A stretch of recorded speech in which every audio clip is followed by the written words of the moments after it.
Olá, estou gravando esse vídeo para tentar explicar um pouco como funciona o meu código no Python para converter o número x entre duas bases quaisquer. Eu fiz para x inteiro e para x fracionário. Eu vou explicar primeiro esse código aqui que é para x somente inteiro e depois eu explico para fracionário que é só uma generalização. O código é dividido em partes. Primeiro tem essa importação aqui, depois tem a parte dos inputs que o usuário pode escolher, x é o número inteiro, positivo. Alfa é a base em que x está e beta é a base em que o usuário quer ver x sendo representado. Eu criei tem algumas restrições, x tem que ser inteiro positivo, alfa e beta tem que ser menor ou igual a 10. E alfa também e x tem que ser coerentes. Então, por exemplo, se eu colocasse um algarismo 3 aqui, o código não iria aceitar, porque não existe a representação 3 em binário. Beleza, a função aqui, ela, ela funciona convertendo x, sendo que x, esse argumento aqui tem que ser na base 10 e a base é qualquer. Aqui, eu já vou explicar mais sobre essa função. Aqui são os checks, em que o código ele simplesmente vê se o usuário está colocando tudo certinho, dadas as restrições. E aqui é onde eu de fato implemento o código, onde eu chamo a função e tudo mais. Então, o método dessa conversão é que ele converte x na base alfa para a base 10, e em seguida da base 10 para a base beta. Mas antes ele checa se alfa já está na base 10. Então vamos lá. Isso aqui é só um pequeno asterisco. E caso, por exemplo, o usuário coloque alfa e beta iguais, então, por exemplo, converter isso aqui, que não é conversão nenhuma, né? Então o código simplesmente não calcula nada, só simplesmente retorna aquele resultado e sai. Não retorna nenhum erro, porque isso é aceitável, mas não calcula nada, não entra nessa parte aqui de baixo. Então, se alfa é diferente de 10, como é o caso aqui, vamos colocar que eu quero converter para 100101 da base 2 para a base 10. Se alfa é diferente de 10, está em binário aqui no caso, primeiro eu converto ele para a base 10. Como que eu faço isso? Dessa maneira aqui. É isso aqui, né? Então, por exemplo, vamos lá. Se eu quiser trabalhar aqui para converter, eu vou botar para printar aqui dentro desse loop o que está acontecendo. Eu botei para printar o dígito, o expoente e a soma de x10. Então, a cada loop aqui, eu estou pegando o dígito de interesse, a minha base é alfa sempre, eu poderia inclusive botar ela fora do loop aqui, e o expoente, né, vai ser de acordo com a posição do algarismo dentro do número. Então, 1 vezes 2 elevado a 5, mais até 2 elevado a 0. Então, vai ser 1 vezes 2 elevado a 5, mais 0 vezes 2 elevado a 4, mais até 1 vezes 2 elevado a 0. O resultado vai dar 37.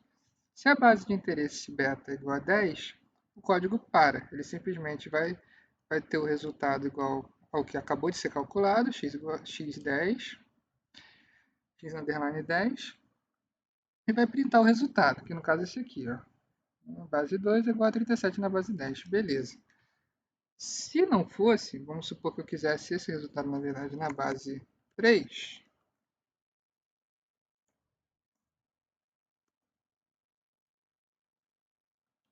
a única coisa que ia acontecer é que ele ia chamar a minha função conversor decimal base. Como é que essa função funciona? Eu vou voltar lá para cima para mostrar para vocês. Então, eu vou utilizar esses prints aqui para poder mostrar também.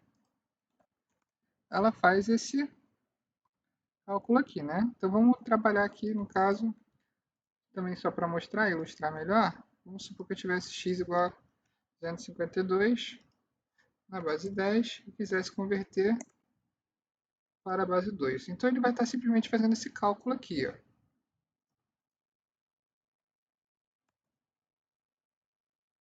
Tá lá. Eu começo com o meu x, eu tenho essa lista aqui auxiliar, que vai guardando os algarismos, os resultados a cada iteração dentro desse loop while. E meu numerador começa com x. Então, inicialmente é 252. E a cada loop eu vou fazendo o quê? Eu vou guardando meu x base, eu vou guardando o resto dessa divisão, do meu numerador dividido pela base, e vou atualizando o meu numerador, que é sempre a parte inteira da divisão. Então é isso que eu estou printando aqui. Estou printando o quê? A minha lista, que ela vai sempre crescendo com os restos da divisão, que é o que me interessa no final, e o meu numerador está tendo que ser atualizado até chegar a zero. Enquanto ele for diferente de zero, eu vou fazendo essa divisão. Quando ela for igual a zero, eu paro. Então, essa é a parte inteira. A parte fracionária, eu deixei uma liberdade maior para o usuário, por exemplo, ele pode ser negativo aqui, que é simplesmente a mesma coisa, só que com um sinal na frente, e pode ser inteiro ou fracionário, o x. Alfa e beta continuam precisando ser menores ou iguais a 10. Então, a minha conversor tem aquela minha função auxiliar, que agora se chama conversor int decimal base, e tem minha função fracionária, conversor frac decimal base. Beleza. Então, como é que é essa? Vamos lá para baixo primeiro. Os checks aqui são baseados nas restrições desse código, sempre retornando avisos e saindo depois, retornando os avisos dos problemas e saindo sem calcular nada em cada caso. Aqui é aquela mesma situação. Então, como é que essa conversão acontece? Eu dividi a conversão sempre na parte inteira e a parte fracionária, porque é assim, né? A parte inteira não tem mistério, a gente já calculou, já viu como é que se calcula, então você tem 8.375. A conversão da parte inteira é assim, normal como antes, e a conversão da parte fracionária é o que vai me interessar agora. Então, deixa eu botar aqui esse exemplo.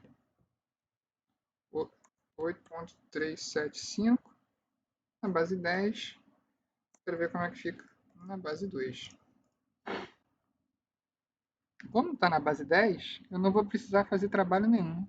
Eu vou simplesmente chamar minha função lá e ela vai trabalhar do jeito que eu espero.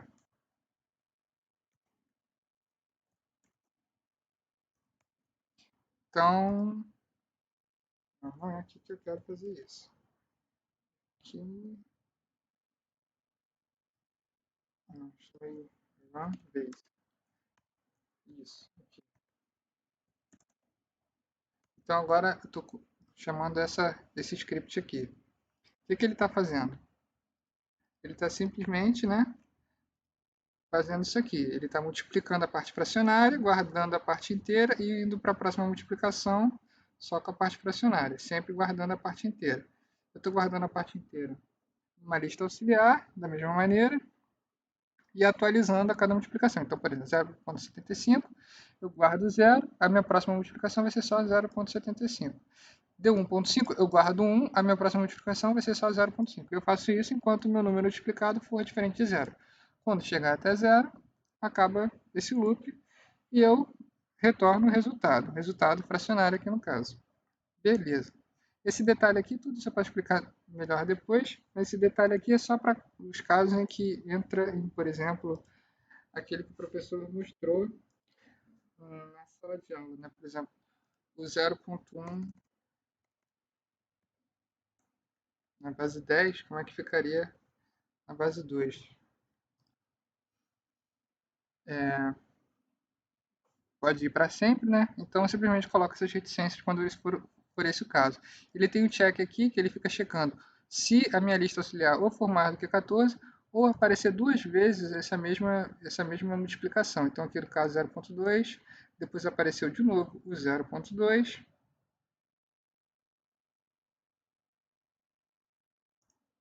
apareceu de novo aqui, e quando ele aparecer numa terceira vez ele nem calcula, ele sai. Eu coloquei duas vezes só para o usuário tentar ver mais ou menos qual é a parte que se repete.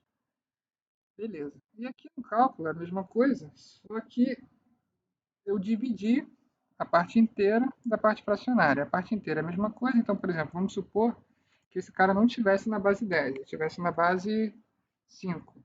E eu quero ver como é que ele é na base 2. Primeiro eu tenho que converter a parte fracionária para decimal, depois trabalhar com a minha função lá em cima, que converte da base decimal para uma base qualquer. Como é que eu faço essa parte aqui? Deixa eu só comentar de volta, senão vai pintar tudo. É desse jeito aqui, né? Vamos supor que eu tenho o número 0.0101. É análogo a isso aqui, análogo a isso aqui, só que os expoentes agora são negativos e começam com, se eu tenho 1 aqui, né, o local do meu algarismo, então vai ser menos 1, depois mais 0 vezes 2 é menos 2, mais 1 vezes 2 é menos 3, e soma isso tudo. Então, por exemplo, vamos botar um 0 aqui, 0, 1, só para vocês verem a conversão para decimal, como é que está funcionando. É,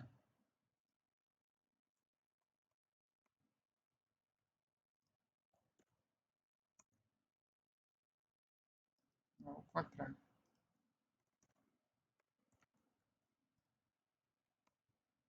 Então, começa com o quê? 1 vezes 2 elevado a menos 1, soma mais 0 vezes 2 elevado a menos 2, vai continuar 0,5, mais 1 vezes 2 elevado a menos 3, que dá 0,125, então 0,5 mais 0,125 dá 0,625, que é o resultado. Beleza.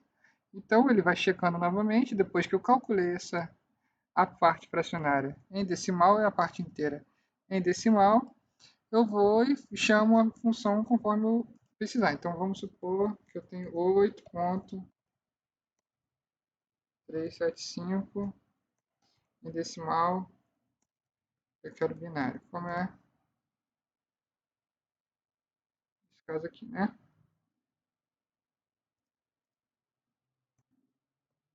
Tá aí o meu resultado. E ele vai checando aqui embaixo cada caso. Então, por exemplo, se alfa for diferente de 10, que não é o caso aqui, se eu fiz essa conversão, já acabou. Por exemplo, se alfa aqui é igual a 10, então eu nem entro aqui, eu já venho aqui embaixo e simplesmente calculo a parte inteira, que é simplesmente chamar a minha função, calculo a parte fracionária, que também é chamar a minha função auxiliar para a parte fracionária, concateno os resultados da parte inteira e da parte fracionária e printo o meu resultado. Se fosse um pouquinho mais complicado, por exemplo, se isso aqui tivesse na base 9, eu ia entrar nessa parte aqui, em que primeiro eu tenho que converter o número x da base 9 para a base 10, e então trabalhar com a minha função auxiliar. Né? E aí, dentro de cada caso, vamos supor, se aqui fosse o caso para a base 10, acabou o meu problema. Converti x da base 9 para a base 10, aqui, tanto a parte fracionária quanto a parte inteira. Meu beta é igual a 10, concateno os resultados e acabou. Se meu beta não é igual a 10, eu tenho que chamar minhas funções auxiliares. Então, por exemplo, se fosse aqui, eu quero esse resultado que está na base 9 para a base 2, aí eu entro nesse else aqui, em que depois de fazer o trabalho todo aqui em cima de converter da base 9 para a base 10, aí eu chamo o meu conversor para a parte inteira, o meu conversor para a parte fracionária, concateno os resultados e printo, eu dou o display no final. É isso.